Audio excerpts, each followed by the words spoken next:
a trier.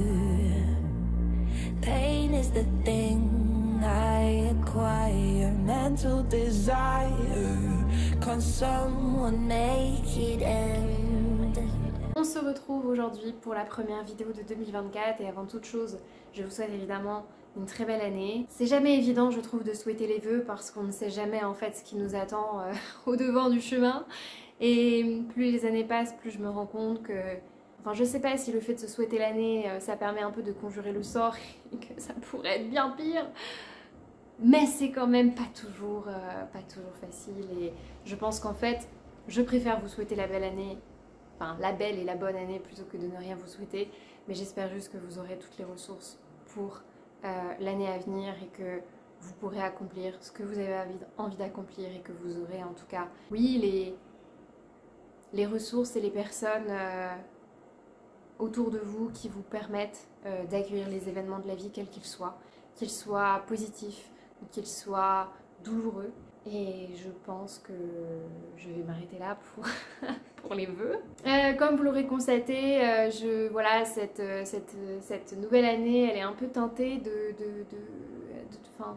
de plein de choses parce que moi, d'un point de vue personnel, j'en avais déjà parlé il y a quelques temps, mais ma maman est extrêmement malade et elle est en fin de cancer. Donc je sais très bien depuis quelques temps que chaque année me réserve de nouvelles épreuves et que je suis très loin d'avoir passé les plus douloureuses et c'est pas toujours évident de le savoir à l'avance, mais bon bah j'avance et il n'empêche que pour 2024 je me suis fixé quelques objectifs. C'est pas le terme peut-être, j'ai entendu parler aussi d'intention.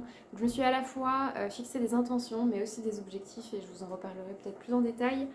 En tout cas, voilà, ces dernières périodes, ça n'a pas forcément été très évident et c'est aussi la raison de mon absence, même si je ne veux pas m'excuser d'avoir été absente pour garder les deux pieds dans le monde réel. Mais ça m'a un peu manqué, mais en même temps, je n'avais ni envie de prendre le temps et j'avais pas forcément l'énergie non plus de prendre la caméra alors que j'avais mille et une idées qui me traversaient et j'avais d'autres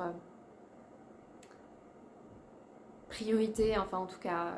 Voilà, des choses peut-être plus urgentes à gérer. Mais je suis quand même très contente de revenir. J'espère juste que...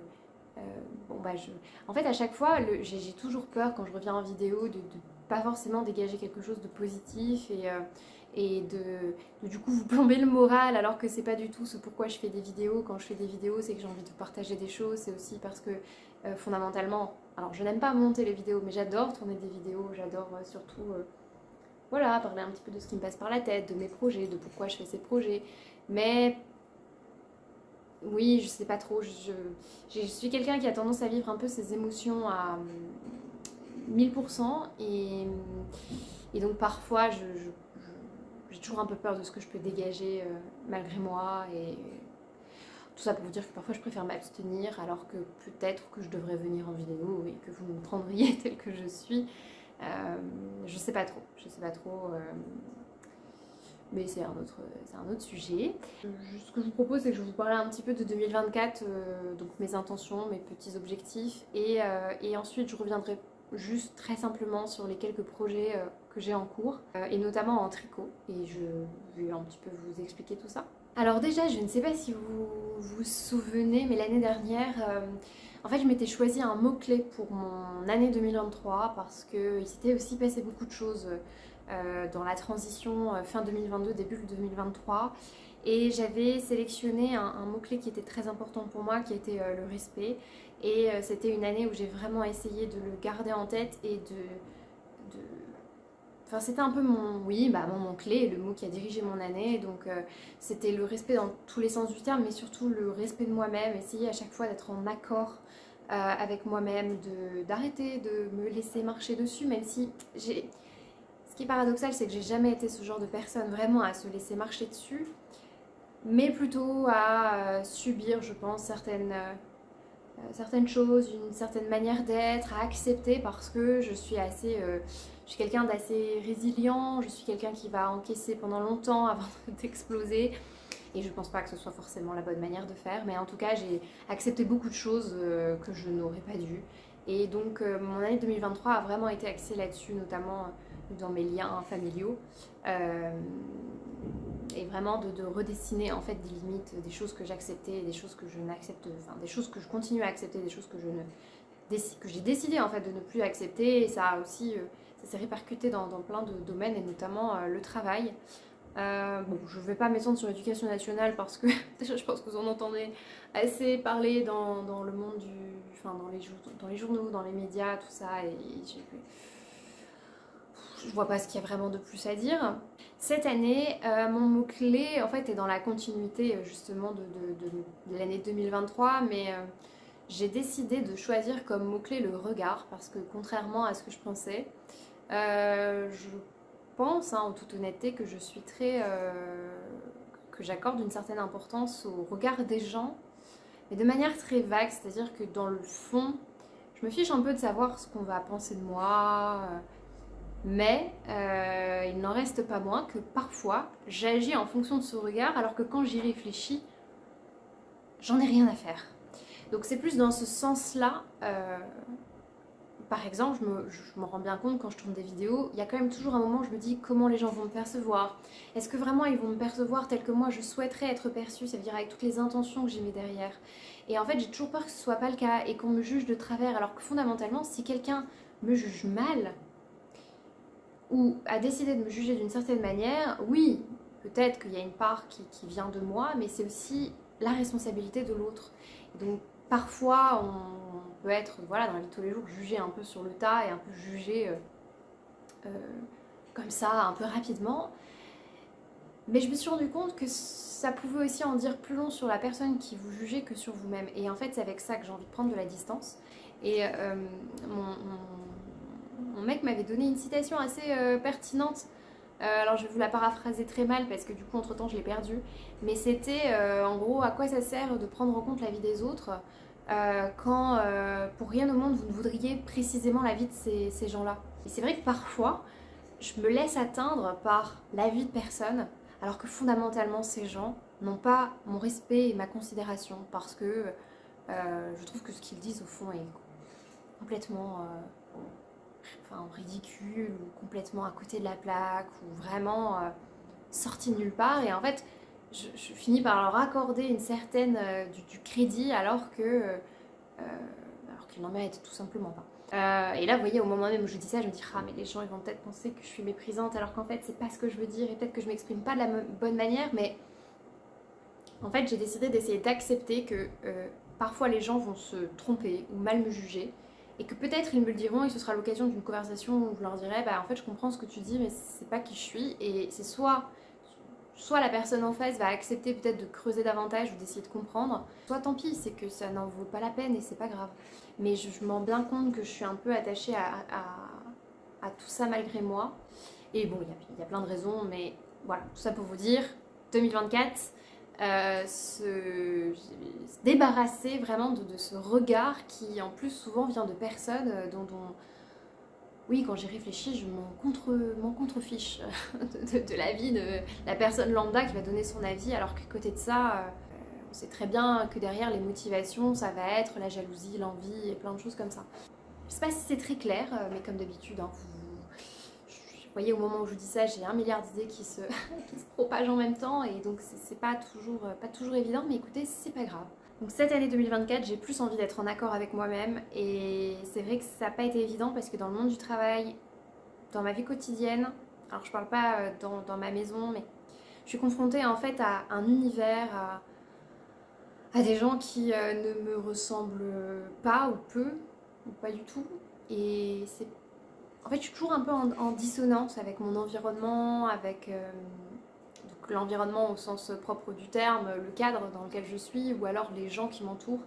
Et c'est... En fait, je m'étais pas rendu compte à quel point ça pouvait être fatigant, épuisant. Et j'ai envie pour mon année 2024, pas de plus m'affirmer parce que j'ai pas envie de porter un étendard pour défendre quoi que ce soit. Mais je me dis que peut-être ce que je ressens, je suis pas la seule à le ressentir et que le fait d'en parler et le fait aussi de davantage affirmer qui je suis aura peut-être un écho parmi des gens qui ressentent un peu ce sentiment oui, de malaise, de mal-être que je peux avoir. En tout cas, 2024 va être une année, je pense, assez dure à vivre. Et en même temps, une année où il va y avoir plein de carrefours à différents moments. Et voilà, il y a plusieurs choses qui se profilent d'un point de vue personnel, mais aussi professionnel. Vous voyez, je suis en pleine réflexion sur mon métier, ma place dans la société. Et je trouve qu'on a atteint un point d'absurdité qui, moi, me fait remettre profondément en cause... pas mon existence, mais j'ai besoin d'avoir du sens dans ma vie. Et si je ne peux pas le trouver au sein d'une société en ayant une certaine place, alors je ne dis pas que le travail doit être, comment dire, doit être le centre de notre vie, c'est pas du tout ça, mais moi j'étais tout à fait à l'aise avec le fait de me dire qu'il y avait la vie pro et la vie perso. Et que pour avoir une vie perso, eh ben, on peut aussi un peu donner dans le côté pro à la société. Enfin, en tout cas, moi j'étais en accord avec cette idée d'un système dans lequel on donne un peu de soi et en échange on obtient certains avantages. Et en fait aujourd'hui je trouve qu'on donne beaucoup et qu'on reçoit peu. Enfin en tout cas moi dans qui je suis et mon parcours, j'ai le sentiment d'avoir donné beaucoup et de recevoir assez peu, mais c'est sûrement lié au métier que je fais. Donc pour ceux qui ne le sauraient pas, je suis enseignante et je suis enseignante dans des établissements scolaires qui sont classés voilà, en difficulté plus. C'est pas facile tous les jours, mais c'est pas facile non plus parce que j'ai le sentiment que tout est en train de se déliter. Et je pense qu'en fait tout est en train de se déliter, le système public fonctionne plus du tout et moi je le constate tous les jours. Ce que je trouve triste, c'est que j'ai un certain statut, enfin donc je suis agrégée, j'ai un certain parcours et puis fondamentalement je suis quelqu'un d'extrêmement motivé qui a envie d'aider les autres, qui était très, oui, très fière de participer en fait au système et de pouvoir donner en fait à des enfants ce que moi-même j'ai eu. Mais je pense que ce temps est terminé et je trouve que oui, notre système public n'a plus aucun sens. Donc j'essaye de réfléchir un peu à ça parce que le système ne changeant pas, et je ne pense pas que fondamentalement il va changer avant de s'effondrer, c'est-à-dire que moi individuellement je ne peux pas faire grand-chose. Et en fait le système va finir par me rendre comme tous les profs qu'on connaît, hein, c'est-à-dire au bout d'un moment ces profs aigris qui n'ont plus envie d'aller au boulot, qui ont le sentiment de jamais avoir été reconnus dans ce qu'ils font et qui finissent en fait soit par quitter, soit par faire un burn-out, ou soit qui finissent par faire leur job un peu comme si c'était un job alimentaire. Donc voilà. Tout ça pour vous dire que beaucoup de choses en tête. Je vous le dis tout de suite, c'est pas la peine de me dire oui mais non, mais t'es prof, mais ceci, mais cela. Franchement, moi je suis contente d'être prof et je suis contente que mon conjoint soit dans le domaine scientifique et soit aussi à un certain niveau. Parce que je sais que quoi qu'il se passe, nos enfants recevront le même type d'éducation que nous on a reçu avec le même degré d'exigence. C'est-à-dire que peu importe en fait qu'on ait les moyens ou non de fournir cette éducation, nous tout seuls on pourra leur donner. Et honnêtement, je pense que je plains les futurs parents qui devront mettre leurs enfants à l'école parce qu'en fait on aura, je pense, que deux choix, du public médiocre, voire plus que médiocre, et un privé, je sais pas si ce sera forcément mieux, ou alors il y aura une espèce de privé d'élite que tout le monde ne pourra pas se payer. Enfin, mais dans tous les cas, je vois, enfin, c'est pas très engageant. Et bon, voilà, vous voyez un petit peu l'état d'esprit dans lequel je suis, et j'ai envie aussi, du coup, au final, quand on y pense, la vie, c'est quand même surtout les liens sociaux, oui, le sens qu'on y met. Et à l'heure actuelle, ma famille a plus de sens que tout ce que je peux faire au final à l'école. Et je suis quelqu'un de très binaire, c'est-à-dire qu'une fois que je n'ai plus le petit truc qui allume mon cerveau et qui me donne envie de continuer, si je suis désintéressée, c'est très compliqué pour moi de continuer. Donc là, pour l'instant, je pèse le pour et le contre. Je suis à un carrefour, comme je vous l'ai dit, à plein de moments différents. Si je vous en parle, c'est vraiment parce que je me dis qu'il y a peut-être des gens en fait qui se retrouveront dans ce que je dis, sans pour autant tomber dans l'extrême qu'on peut entendre dans les médias, en gros t'es prof, t'as des vacances, de quoi tu te plains, qui en fait vont juger à l'emporte-pièce sans savoir ce qu'il y a derrière et qui honnêtement qui tiendraient même pas un jour dans une salle de classe. Donc ça c'est voilà, tout ce qui est un peu tout ce qui m'habite en ce moment. Et comme j'avais déjà pas mal de choses en tête, j'ai dû en fait me restreindre aussi dans mes loisirs créatifs. Vous allez voir que c'est un lien avec tout ce que je vous dis. Mais vous voyez, j'ai rangé mes machines à coudre pour le moment. Je suis dans une période en fait où je suis incapable du coup de fournir cette énergie qui est nécessaire quand on coud. Parce que pour moi la couture c'est vraiment un loisir créatif qui est très demandant d'un point de vue mental. Et en fait ça commençait vraiment à trop me prendre la tête.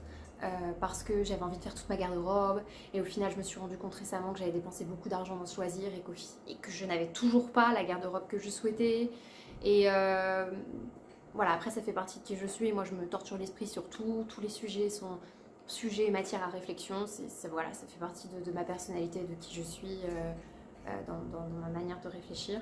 Donc pour l'instant j'ai mis un peu ça en pause, j'ai continué le tricot parce que le tricot ça me demande pas du tout le même type d'énergie et c'est beaucoup plus méditatif que la couture qui vraiment m'a drainé, m'a absorbé. Bon là j'ai envie de coudre, vous voyez, ces derniers temps, mais je vais me laisser le temps de faire un peu tout ce que j'avais prévu. Et donc notamment là pour 2024, j'avais déjà commencé en fin d'année mais j'ai décidé de faire un tri. Je pense aussi que c'est pas anodin, c'est représentatif de mon état mental en fait. J'ai besoin de faire un tri, j'ai besoin de laisser des choses dans le passé, j'ai besoin de me débarrasser de certaines choses et j'ai besoin d'avancer sur d'autres. Et en fait je peux pas me remettre à la couture tant que j'ai pas fait le tri de mes affaires. Il y a des affaires que j'avais depuis plus de 10 ans et en fait elles correspondent plus à qui je suis aujourd'hui. Et moi je suis très attachée à la symbolique des objets, des choses de manière générale. J'ai besoin d'être en accord aussi avec mon environnement, avec ce qui m'entoure.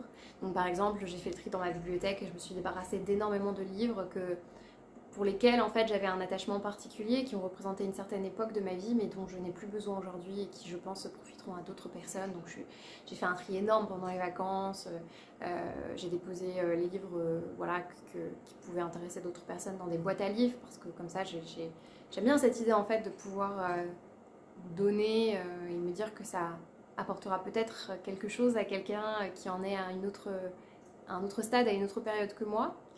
Et donc j'ai fait le tri de ma bibliothèque, j'ai retrié aussi donc tout ce qui est loisirs créatifs, donc j'ai commencé par notamment le tricot, parce que quand on commence un loisir créatif, on fait toujours des mauvais achats en fait. À un moment ou à un autre, on va faire des achats qui plus tard pour nous seront de mauvais achats. En fait, il faut bien comprendre que quand on investit pour soi, quand on investit dans un loisir, on ne peut jamais optimiser. Il y a toujours un moment, ça fait partie du loisir, ça fait partie de l'apprentissage. On va faire des achats qui nous auront appris une leçon, mais qui techniquement ne nous serviront pas. Donc j'ai acheté de la laine dans des coloris qui ne me vont pas. Et oui, techniquement, de ce point de vue-là, on pourrait dire que j'ai jeté de l'argent par les fenêtres, mais ça m'a appris que telle ou telle couleur, ça n'avait pas de sens parce que ça n'était pas moi. Et en fait, tout est dans l'apprentissage de ces choses-là, donc les couleurs, les coupes qui nous vont. Et aujourd'hui, il y a des choses que je vois beaucoup plus finement, que je perçois beaucoup plus précisément que quand j'ai commencé donc la couture et le tricot. Mais là voilà, j'ai enfin fait le tri et c'est vrai qu'il y a des laines, ça me fait un peu mal au cœur parce que je connais toujours le prix des laines, je vois ce que ça représente en termes d'argent. Je me dis que ça fait cher la leçon, mais en même temps je sais que ça fait partie. Donc voilà, à partir du moment où vous investissez, que ce soit dans un loisir créatif, que ce soit dans quelque chose dans lequel vous souhaitez vous lancer, en fait on finit toujours par perdre à un moment ou à un autre de l'argent. C'est jamais possible d'optimiser à 100% et de se dire j'ai investi 10 € et ben j'ai retour sur investissement à égalité voire plus. Je vous dis ça parce que peu importe en fait le coût de la laine, je pense que ça nous est toutes et tous arrivé d'acheter de la laine, peu importe d'ailleurs le prix, et de se rendre compte que en fait on n'avait pas prévu que la laine allait boulocher et que le pull on n'allait pas le mettre, ou alors la laine a coûté plus cher mais en fait le pull il ne va pas. Il y a plein de choses en fait comme ça qui font que techniquement on n'a pas un juste retour sur ce qu'on a investi, mais ça fait partie du processus. Et ça j'ai eu un peu de mal à l'accepter, et pour vous dire là ces derniers temps j'en suis même revenue à faire du shopping parce que au final je me suis dit mais tout cet argent, si je l'avais mis directement dans ma garde-robe, en allant dans les magasins, en essayant ça me va pas, j'achète pas, peut-être que j'aurais au moins une garde-robe. Parce que là oui j'ai appris des choses mais j'ai toujours pas de garde-robe. Et moi j'aimerais bien là avoir des vêtements qui me ressemblent et qui me ressemblent et qui soient des vêtements qui soient en adéquation avec qui je suis aujourd'hui, et je n'ai plus 20 ans, j'ai 30 ans et j'ai besoin d'avoir une garde-robe qui me ressemble davantage. et qui correspondent à mes besoins actuels. Donc voilà, donc vraiment là pour 2024, j'espère que je vais réussir à finir ce tri.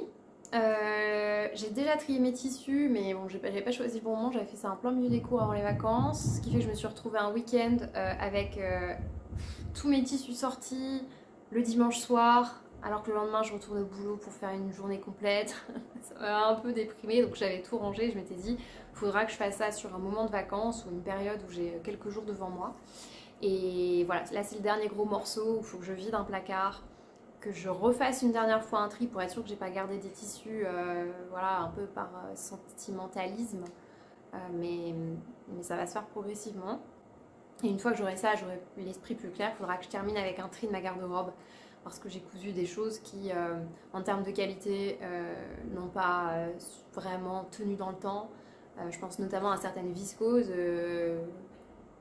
qui ont très mal vieilli, et donc c'est aussi pour ça que je me dis bon ben j'aurais peut-être mieux fait de m'acheter un vêtement dans le commerce parce que ça m'aurait peut-être coûté plus cher, notamment pour avoir un vêtement de qualité, donc pas en polyester entre autres, mais peut-être que je l'aurais gardé plus longtemps, ou en tout cas je sais pas. Pour les vêtements j'ai pas trouvé, vous voyez, comment dire, c'était aussi une réflexion pour 2023, mais j'ai pas encore trouvé j'ai pas été totalement satisfaite justement de cet objectif que je m'étais fixé l'année dernière. Bah écoutez, j'ai l'impression un peu d'avoir parlé d'un milliard de trucs. Je vous propose de juste vous montrer ce que je suis en train de faire en ce moment, ce qui m'accompagne, le temps que je puisse ranger un peu, finir le tri de mon petit chez moi. Cette vidéo sera peut-être pas parfaite, elle sera peut-être pas organisée comme je l'aurais souhaité, mais au final ça ressemble davantage au flux des pensées que j'ai et qui m'envahissent. Donc j'espère que ce sera ok pour vous.